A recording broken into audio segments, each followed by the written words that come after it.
Bienvenue dans le tutoriel de la création de bornes d'incendie dans l'outil de saisie de Simo Management. Voici l'interface de l'outil de saisie. Il existe plusieurs options, dont l'option de création de bornes d'incendie. Pour déplacer le plan, vous cliquez sur la main et vous pouvez déplacer le plan pour vous ajuster au terrain où vous êtes. Si la rue n'est pas du même sens que le plan, vous pouvez toujours faire pivoter le plan en cliquant sur la flèche. Comme ça, vous aurez moins de misère à vous localiser. Maintenant, vous vous arrangez pour toujours visualiser votre tronçon principal et les rues perpendiculaires. Si vous voulez agrandir, soit vous utilisez la loupe pour diminuer,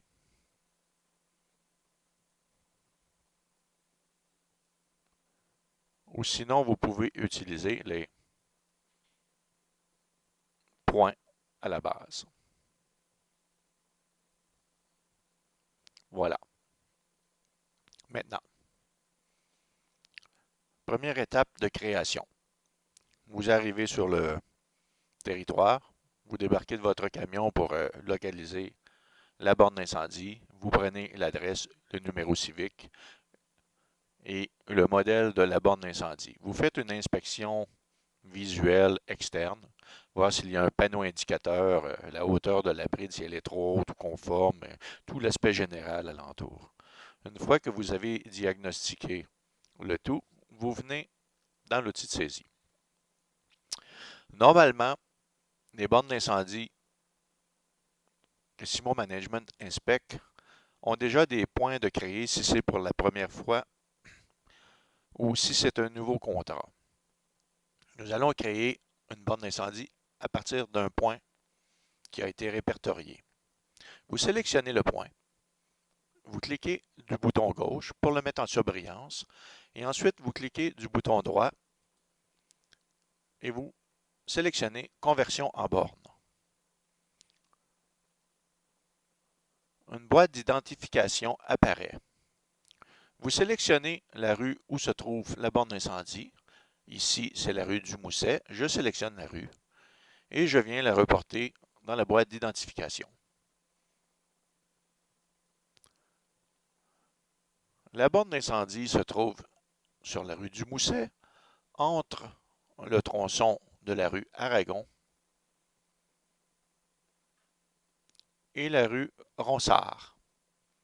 Nous allons sélectionner la rue d'Aragon. Nous nous assurons que le tronçon est bien coché et nous venons sélectionner le bouton pour faire apparaître la rue d'Aragon. Nous allons ensuite à l'autre extrémité du tronçon.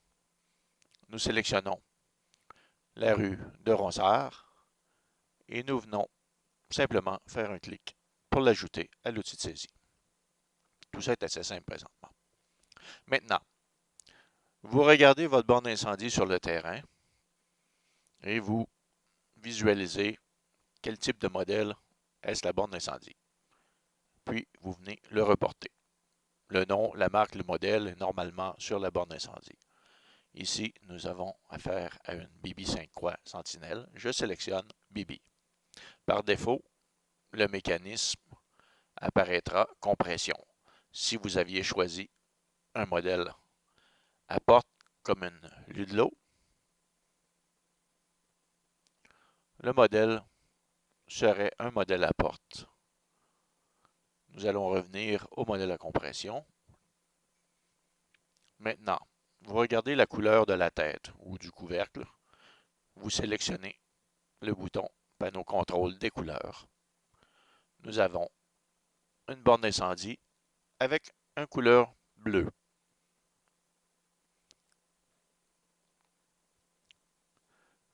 Vous prenez le numéro qui est attribué à la borne d'incendie. Ici, nous avons le numéro 52. Donc, nous le reportons dans l'outil de saisie. 52. Vous prenez l'adresse du numéro civique de la maison la plus près ou en face. Et une fois tous les champs remplis, vous venez sauvegarder. Voilà. Maintenant, passons à la boîte d'information.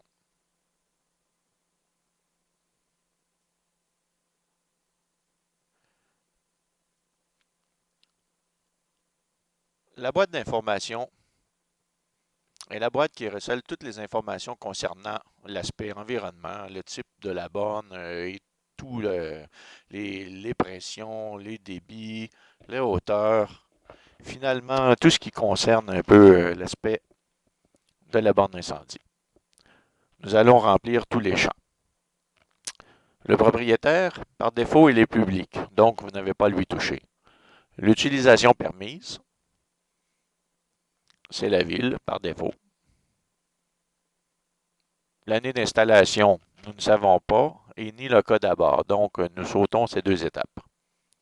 Le secteur, vous avez le choix d'un secteur résidentiel, commercial, industriel, agricole ou à déterminer. Ici, nous avions un secteur résidentiel, donc je le sélectionne. La localisation.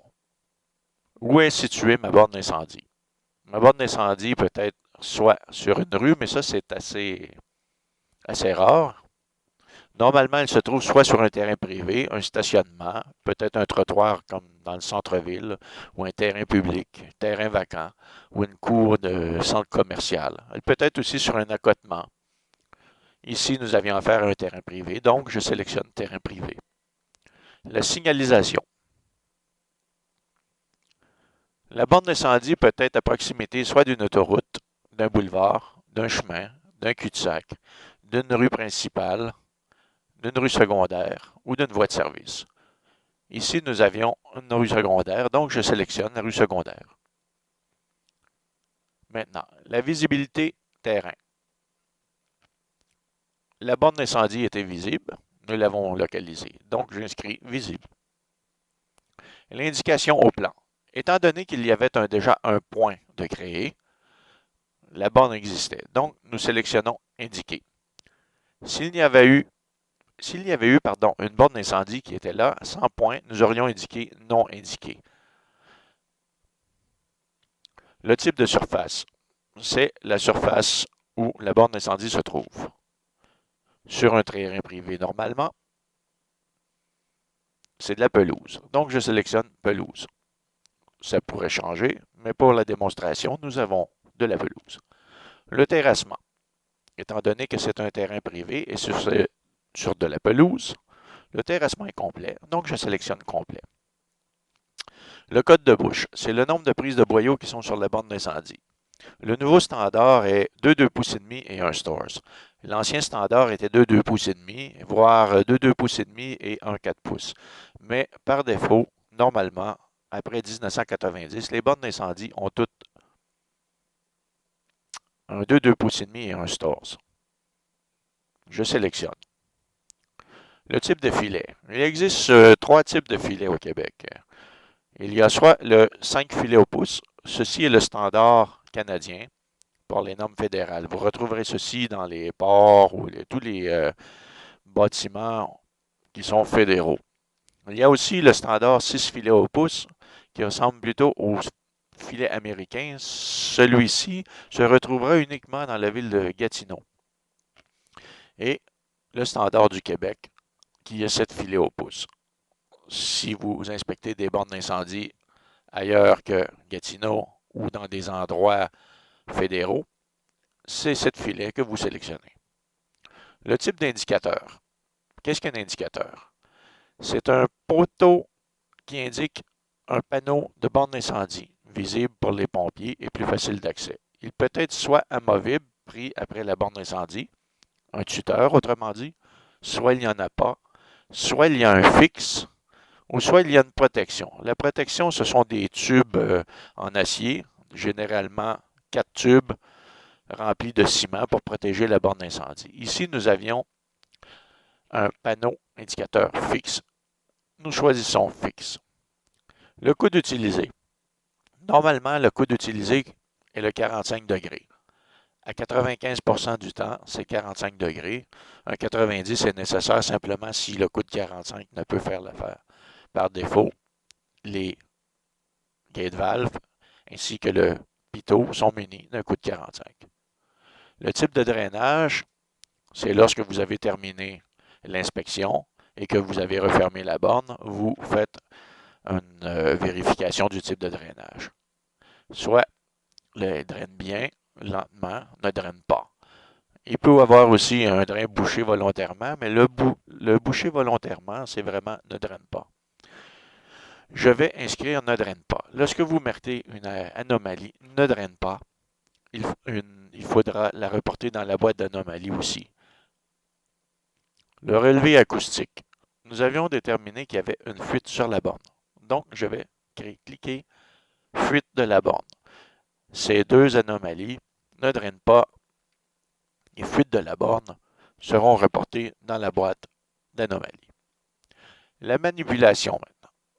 Ça, c'est la manipulation lorsque vous prenez un test de débit. Vous ouvrez la borne d'incendie. Soit elle est facile, soit elle est difficile, soit elle est très difficile ou impossible. Il se peut qu'il n'y ait aucune manipulation si la borne d'incendie est hors d'usage. Ici, nous allons mettre facile. Nous descendons maintenant aux mesures. La profondeur. Vous prenez la profondeur de la borne d'incendie en descendant votre lumière jusqu'au fond. Vous vérifiez avec le réflectoscope et vous prenez une mesure à partir du fond à aller jusqu'à la hauteur de la bride. Ceci est expliqué dans la procédure sur le terrain. Ici, nous avons 2 mètres, donc j'ajoute 2,0 mètres. Le niveau d'eau, il n'y avait pas d'eau, donc j'ajoute 0. La hauteur de la bride.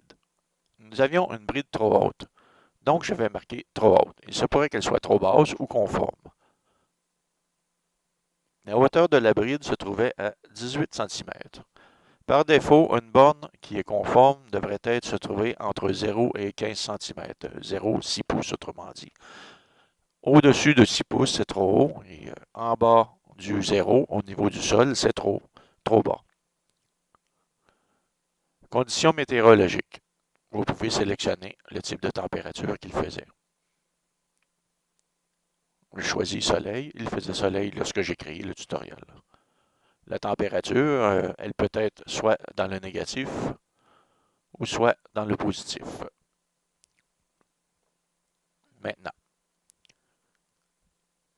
vous reportez la pression statique que vous avez prise sur la borne d'incendie, puis l'énergie de pression. Vous sélectionnez ensuite l'embout. Par défaut, Simo utilise l'embout 1 pouce et 3/4. Comme vous voyez, la date de la mesure est inscrite automatiquement. L'heure de la mesure, ainsi que le débit mesuré. Vous sélectionnez ensuite l'instrument de mesure, puis vous reportez la pression résiduelle. La pression résiduelle est la pression autrement dite dynamique. C'est la pression que vous prenez lorsque vous prenez une énergie de pression avec le pitot. Vous regardez sur les deux autres cadrans sur le côté gauche et vous prenez la pression. Ici, nous avions 50. Donc, ça nous donne un débit estimé à 20 PSI. C'est une approximativité. Ce n'est pas vraiment la méthode à faire, mais disons que certains désirent avoir cet estimé. Donc, nous le faisons.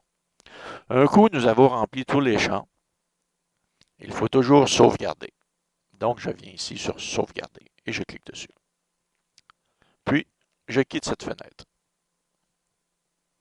Maintenant, nous allons aller dans la boîte d'anomalies. Nous avions une borne qui ne drainait pas. Le drain, normalement, se trouve où est la garniture du purgeur.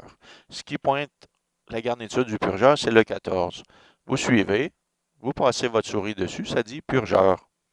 Donc, ça devrait se trouver ici. Je clique sur 14, puis je clique sur le bouton accéder.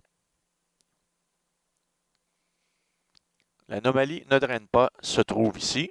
Je la sélectionne. Je clique sur ajouter.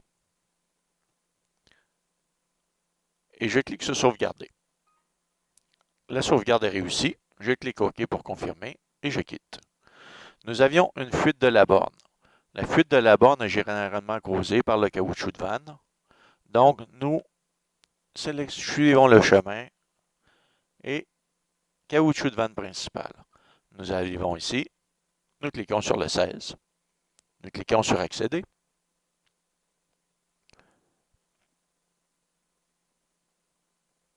Et puis, nous sélectionnons fuite du caoutchouc de vanne principal. Ceci était pour une anomalie d'une fuite, d'une borne d'incendie. Je sauvegarde. Puis je quitte. Il y avait aussi l'anomalie de la bride trop haute. Nous vérifions ce qui pointe à peu près sur la bride. Et nous cliquons bride trop haute. Nous l'ajoutons. Nous sauvegardons. Et voilà. Toutes les anomalies que vous pouvez voir sur le terrain, vous les reportez dans l'outil de saisie. Normalement, ce que vous voyez sur le terrain va être représentatif sur le schéma graphique. Donc, c'est assez simple à aller. Une fois que vous avez entré toutes les anomalies, il y a un bouton Inspecter qui clignote. Il faut s'assurer de le cocher, c'est très important. Vous le cochez, il change de couleur et c'est bien. Si vous avez oublié une anomalie et que vous avez coché Inspecter, vous pouvez cliquer sur le X rouge ici. L'état du bouton Inspecter va être réinitialisé. Voulez-vous continuer? Vous dites oui. Voilà. J'avais oublié que la peinture n'était pas belle. Donc, je vais où est-ce que ça touche à la peinture, le corps. Et je vais regarder ici. Je vais descendre. La peinture était défraîchie. Je sélectionne. J'ajoute. Je clique sur sauvegarder. Je confirme. Je referme. Et maintenant, je peux inspecter. Voilà. Si je veux visualiser les anomalies que j'ai entrées, je clique sur le bouton Visualiser. Mon anomalie ne draine pas, elle est ici. La fuite, elle est là. La bride trop haute et la peinture, tout y est. C'est excellent. Je peux cliquer et je peux refermer. Voilà. Maintenant, chaque borne d'incendie comprend une valve d'isolement. Nous allons agrandir pour pouvoir ajouter une valve d'isolement. Comme vous voyez, il n'y a pas de point de créer, donc je ne peux pas le transformer. Ça vaut aussi pour une borne d'incendie ou pour n'importe quel autre point. Donc, moi, je veux créer un nouveau point.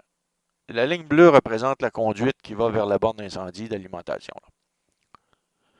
La valve se trouve sur le terrain. Je vais cliquer droit pour créer une nouvelle valve. Je clique. Je choisis nouvelle valve d'isolement. Par défaut, une valve d'isolement est une vanne à porte. Je fais simplement inscrire vanne à porte et je sauvegarde. Vous voyez, il y a un petit plus ici. Je vais venir le déposer à l'endroit où se trouve la vanne sur la rue, sur la conduite. Voilà. Si je me suis trompé de place et je ne l'ai pas positionné au bon endroit, j'ai juste à sélectionner. Je viens ensuite dans Options et je vais cliquer sur Déplacer objet. Une pointe à 4 flèches apparaît. Donc, je peux, comme vous voyez, déplacer mon objet.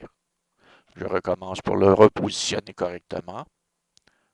Une fois qu'il est positionné correctement, c'est parfait. Cette méthode vaut pour tout. Les bornes, les chambres, tous les points que l'on crée peuvent être déplacés.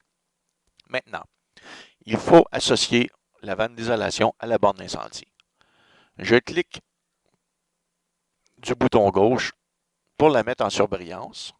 Ensuite, j'appuie sur le bouton contrôle du clavier, le bouton CTRL, complètement à gauche au bas du clavier. Un petit plus apparaît à côté de ma flèche. Je m'en vais sur la borne incendie et je clique pour la sélectionner elle aussi. Et maintenant, tout en maintenant le bouton contrôle, j'appuie sur le bouton droit de ma souris et je clique sur Associer vanne d'isolation et borne d'incendie. Voilà, je peux tout relâcher et je valide en cliquant OK mon association est réussie. Pour m'assurer que l'association est bien réussie, je vais ouvrir la borne d'incendie. Je clique dessus pour la sélectionner. Je visualise la borne. C'est la borne d'incendie numéro 52. Je vais aller à la valve d'isolement. Je clique sur le bouton vanne d'isolement. Je vais cliquer sur modifier pour ajouter le numéro de la vanne, 52. Comme vous voyez, le nom de la rue, le tronçon et le numéro civique apparaissent. Donc, la vanne est réellement associée à la borne. Je sauvegarde. Passons maintenant à l'information. Ça vaut encore pareil comme pour la borne d'incendie. Nous allons rajouter l'information pertinente à la vanne d'isolement.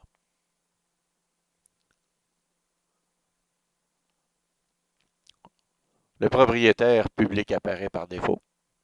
Le secteur, nous avions un secteur résidentiel, nous le maintenons. La localisation, la vanne se trouvant dans la rue, je sélectionne rue. La signalisation, nous avions affaire à une rue secondaire, donc je sélectionne rue secondaire. Visibilité terrain. La vanne était visible, je l'ai trouvée. Je l'ai inspectée, donc je sélectionne visible. La surface, étant donné que la vanne se trouve dans la rue, c'est de l'asphalte. Le terrassement, il était complet, le pavage étant une surface complétée.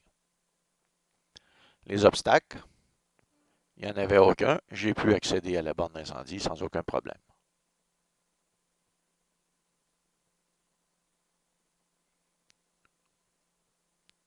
Relevé acoustique. J'avais une fuite sur la borne, donc j'avais reporté fuite de la borne. La température est par défaut. L'état normal, par défaut, il est ouvert. L'état actuel était ouvert. Je l'ai manipulé, tout allait bien, donc je vais marquer facile. Je n'inscris pas le nombre de tours, étant donné qu'une inspection de borne d'incendie ne nécessite pas vraiment le nombre de tours. Je vais me monter maintenant au diamètre. Une vanne d'isolement de borne d'incendie a un diamètre de 6 pouces ou soit 150 mm. C'est toujours une vanne de 6 pouces et de 150 mm. Ne vous y trompez pas et inscrivez toujours ce chiffre. Le delta H, c'est le dessus du bloc AWA d'opération de la vanne et le dessus de la rue. Nous le prenons avec un ruban à mesurer. La vanne mesurait 1,6 m de profond. Je l'inscris. L'élévation Z, nous ne touchons pas à ça. Le boîtier. J'avais un boîtier de 150. Nous enlevons le couvercle et nous mesurons juste en dessous du socle du couvercle. Il faut vraiment prendre la plus petite section du tuyau. C'est vraiment l'intérieur du tuyau. Il y a 3 dimensions pour les boîtiers. Soit un boîtier de 4 pouces, 5 pouces ou 6 pouces, soit 100 mm, 125 ou 150. N'inscrivez pas 180, 190, c'est une erreur. Simplement 100, 125 ou 150. 3 mesures à se souvenir. La distance de la borne.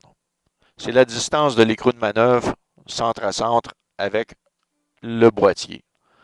Vous prenez votre tape à mesurer et vous prenez la distance entre l'écrou de manœuvre de la borne d'incendie et le centre du boîtier. Et vous le reportez dans la vanne d'aqueduc. Une fois tous les champs entrés, vous sauvegardez. Nous allons maintenant aller dans la boîte Anomalie.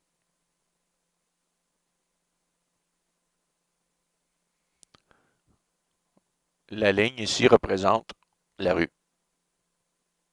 Il y avait une anomalie sur l'asphalte, donc je clique 1, je clique sur accéder.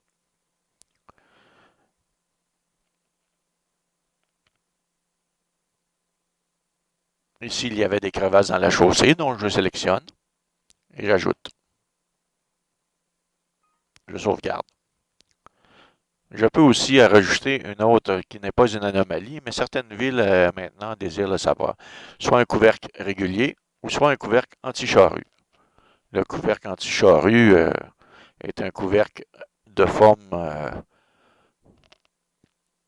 comment je pourrais dire, dont une forme en angle un peu pour éviter le bris en cas du chasse-neige qui passe l'hiver. Bon, en tout cas, c'est comme ça, là. Un couvercle régulier, c'est l'ancien type. La plupart des nouveaux couvercles sont des couvercles anti-charrue maintenant. Une fois que j'ai terminé, je quitte. Je m'étais aperçu aussi qu'il y avait un problème sur le couvercle. Donc, je vais suivre la flèche qui pointe couvercle. Je clique, j'accède. J'avais une fissure dans le couvercle, donc je sélectionne couvercle fissuré. J'ajoute, je sauvegarde. Une fois les anomalies sauvegardées, je clique inspecter et je ferme. Comme vous voyez, la borne est en rouge et la vanne est en bleu lorsqu'ils sont inspectés. S'ils ne sont pas, si vous avez oublié de cocher, regardez ce que ça va faire. Je vais créer une nouvelle borne.